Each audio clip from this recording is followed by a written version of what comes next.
Hello दोस्तों, स्वागत है आप सभी का मेरे यूट्यूब चैनल पर। जैसा कि आज एक वीडियो में ये ऐसे लेके आया हूँ कि बहुत बच्चों का डाउट है, काफ़ी लोगों का, मेरा भी डाउट था जब मैं प्रिपरेशन के टाइम था कि सॉन्डर्स पढ़े कि मॉसबी।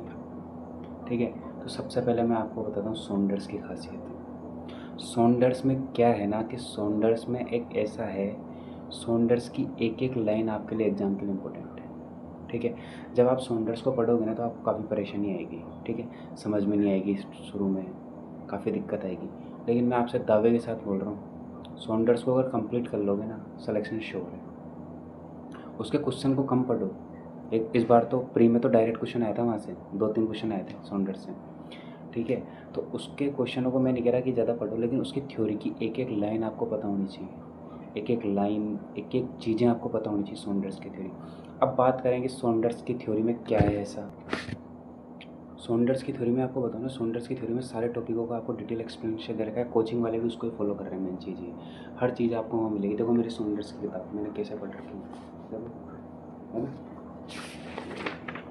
सारा कंप्लीट सीधे हो रहा है। इस तरीके से मैंने पूरी सॉन्डर्स को रख रखा है। एक एक लाइन याद है मेरे को इसकी, एक एक लाइन। फोटो कॉपी करवाने के पैसे थे नहीं उस टाइम क्या कम पैसे थे, बेरोजगारी। ठीक, तो सॉन्डर्स को मैंने इस तरीके से पढ़ा। सॉन्डर्स में सबसे पहले बात करें एम एस एन के सारे सारे जो सिस्टम है ना, सारे आपको आने चाहिए सॉन्डर्स की। हर तरह एक लाइन रटी होनी चाहिए सॉन्डर्स की। ठीक है, उसके बाद सॉन्डर्स में पीडियाट्रिक को आप पढ़ सकते हो। उसके डिजीज पोर्शन बहुत अच्छे तरीके से दे रखा है। न्यूरोलॉजी आपको नहीं मिलेगी, न्यूरोलॉजी आप नोट से फॉलो कर लिए सफिशिएंट है। ठीक है, उसके बाद बात आती है कि साहब मेंटल हेल्थ नर्सिंग पढ़ने की बिल्कुल ज़रूरत नहीं है वहाँ से। उस टॉपिक को हटा दो वहाँ से, क्योंकि मेंटल हेल्थ नर्सिंग के नए क्वेश्चन आते हैं, वो अपन नोट से कर लेंगे और टेस्ट सीरीज से कर लेंगे। उसके बाद बात आती है कॉम्प्लेक्स केयर। कॉम्प्लेक्स केयर में फंडामेंटल मतलब OT ICU इमरजेंसी के सारे टॉपिक उसके अंदर दे रखे हैं। आप अच्छी तरीके से एक बार उसको पढ़ो। करीबन 50-60 पेजों में कॉम्प्लेक्स केयर लिख रखा है उसके अंदर, बहुत अच्छे तरीके से उसमें एक्सप्लेनेशन है। मैंने उसको करीबन बहुत बार पढ़ा है। मैंने सॉन्डर्स को कम से कम भी, सच बताऊँ ना, 8-10 बार तो पढ़ लिया होगा इन एक साल में, है ना। बहुत बार पढ़ा है मैंने उसको, मैंने पूरी किताब उसकी काड़ी पीढ़ी दौड़ी कर रखी उसको, है ना। तो सॉन्डर्स का यही है। सॉन्डर्स अच्छी किताब है, बहुत अच्छी किताब है। सॉन्डर्स पढ़ने के बाद क्या है, मन के अंदर अपने आप ही मोटिवेशन आ जाता है कि यार हम कुछ कर सकते हैं। नहीं तो क्या फिर ऐसे मोटिवेशन नहीं आता पढ़ने कि यार कुछ करें कि नहीं करें, कुछ करें कि नहीं करें, तो वो चीज़ होती है। तो इसलिए आप सॉन्डर्स को फॉलो करो, बहुत अच्छी किताब है। सॉन्डर्स के अलावा नोट्स फॉलो करो और टेस्ट सीरीज फॉलो करो, और एक टर्निंग पॉइंट की बुक ले लो। टर्निंग पॉइंट बेस्ट बुक है ना।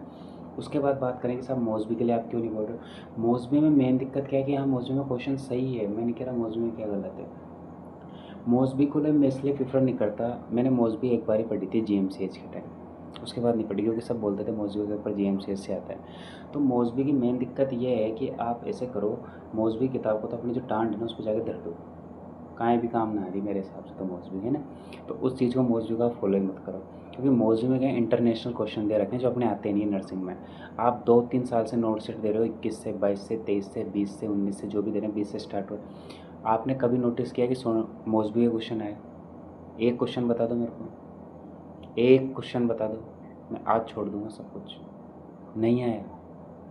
कोई कोई एक दो क्वेश्चन आ जाए तो गलती से आ जाए, लेकिन ऐसे सब बोलते ना, और मौसबी पढ़ो। एक भाई साहब तो हमारे मौसबी का पूरा सॉल्यूशन करवा के बच्चों को चूतिया बना रहे हैं, नाम नहीं लूँगा मैं, पर क्या बोले अब, उस आदमी ने तो आतंक मचा रखा है।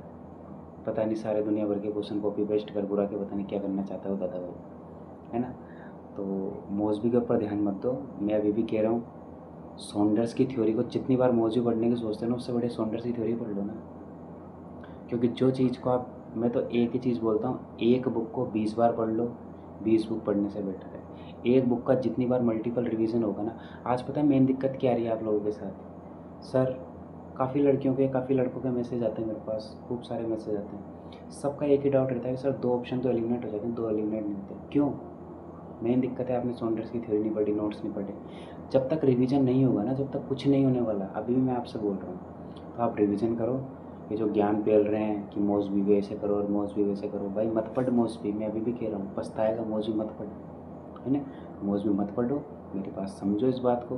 बड़ा भाई, छोटा भाई, आपका भाई होने के नाते आपको सब बता रहा हूँ मैं। सॉन्डर्स पढ़ो अच्छे तरीके से। सॉन्डर्स का कोई सा भी एडिशन ले सकते हो, सॉन्डर्स का कोई से भी क्वेश्चन सॉल्व कर सकते हो। अभी कम से कम क्वेश्चन प्रैक्टिस करनी है, कम से कम। अभी अपन को बेस क्लियर करना है, अभी अपन को किताब पढ़ना सीखनी है, ए फॉर एप्पल पढ़ाना सीखना है, नर्सिंग का ए फॉर एप्पल और किताब पढ़ना सीखनी, उसके बाद हम हाई लेवल पे जाएंगे। अभी हमको जैसे कार्डियोलॉजी है तो उसके बारे में एनाटॉमी की स्टडी करनी है, फिर फिजियोलॉजी की स्टडी करनी है, फिर उसके बाद डिसऑर्डर की स्टडी करनी है, फिर फार्मा की स्टडी करनी है, फिर सर्जिकल मैनेजमेंट की स्टडी करनी है, फिर ऐसे ऐसे करके चलेंगे। फिर नर्सिंग मैनेजमेंट का इस तरीके से पढ़ो आप, इस तरीके से पढ़ोगे ना सिलेक्शन के चांस ज़्यादा बनते हैं, क्योंकि बेसिक क्लियर होता जाएगा तो अपन ऊपर बढ़ते जाएंगे। पहली सीढ़ी चढ़ेंगे ना जब तो ऊपर पहुँचेंगे ना कि एक बार डायरेक्ट ऊपर छलांग मार देंगे। आजकल के स्टूडेंटों की क्या प्रॉब्लम है, वो डायरेक्ट छलांग मारते हैं, वो छलांग मारते तो फिर ऐसे गिरते जैसे ऊपर से डायरेक्ट उतर रहे हैं अपन।